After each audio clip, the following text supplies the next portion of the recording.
Good evening. I'm Dawn Baker. Thanks so much for joining us for The News Now. This broadcast is being streamed online, WTOC.com, our WTOC News app, Roku, Amazon Fire, Twitter, and Facebook. We're going to bring you some of the latest stories we've been working on throughout the day. New out of Hampton County, South Carolina this evening, there has now been a second arrest in connection to a triple homicide that happened back in March. You may remember this man, 17-year-old Tyrese Collins, who investigators connected to the case. He was arrested on 3 counts of murder after Ghazi Duckett, Frank Johnson Jr., and Lamika Warren were found dead in a home in Varnville. Collins has also been charged with several other charges, including armed robbery as well as weapons and drugs charges.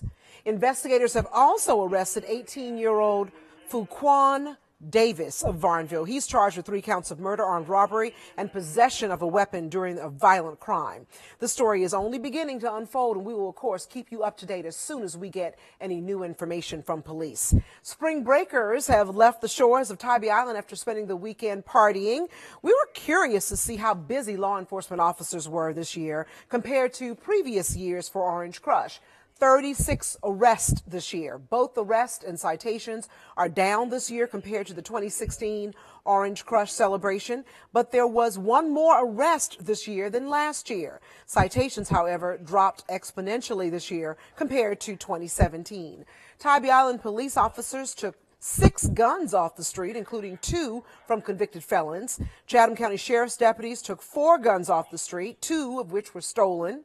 Officers also confiscated marijuana, ecstasy, THC oil, THC cookies, Molly, and various pills.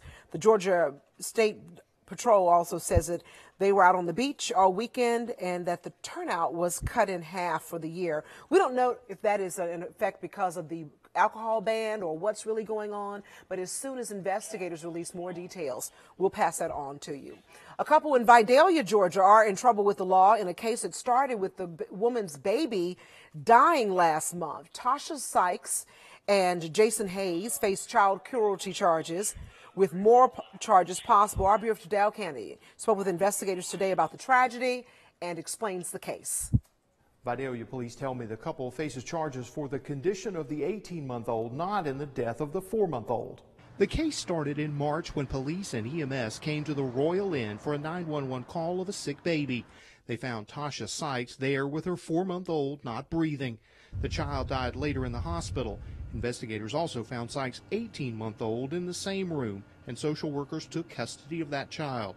Police tell me the results of blood work for that child came back last week and prompted charges against Sykes and boyfriend Jason Hayes. It was later determined that child had drugs in its system, and the parents were arrested, charged with cruelty to children. Clark says the investigation of the 4-month-old's death continues, with some autopsy results still pending, and more charges could follow. Both Sykes and Hayes remain in the Toombs County Jail. In Vidalia, Dow Kennedy, WTOC News.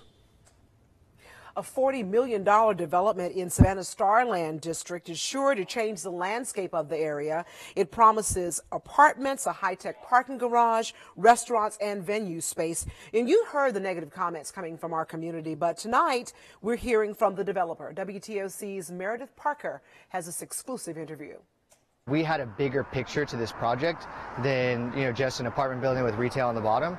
Travis Stringer, the president of the development group building the Live, Work, Play community project in the Starland District, says he is trying to break stereotypes. A developer, a lot of people think, is somebody who just comes in and builds a building, brings somebody else in to manage it, moves on to the next one, does another project.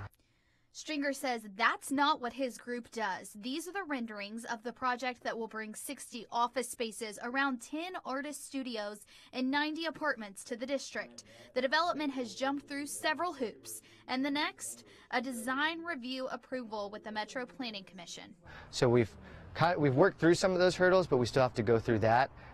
We have to do this impact analysis to see how the parking garage and the event venue and all these pieces interact with the different streets. There will probably be some improvements that need to be made. How is parking going to be dealt with? And so All of those things have to be completed before we can apply for permits. The process started over 2 years ago for the Forum Group. Stringer says their eyes have been glued to the community. Thomas Square Neighborhood Association president agrees, saying now there's a new standard. They have set a new bar with what we're expecting when we work with developers from the neighborhood. I think if you want to develop something in this neighborhood, we welcome that idea. We welcome that energy, but you're going to have to work with us and you're going to have to be open and communicative.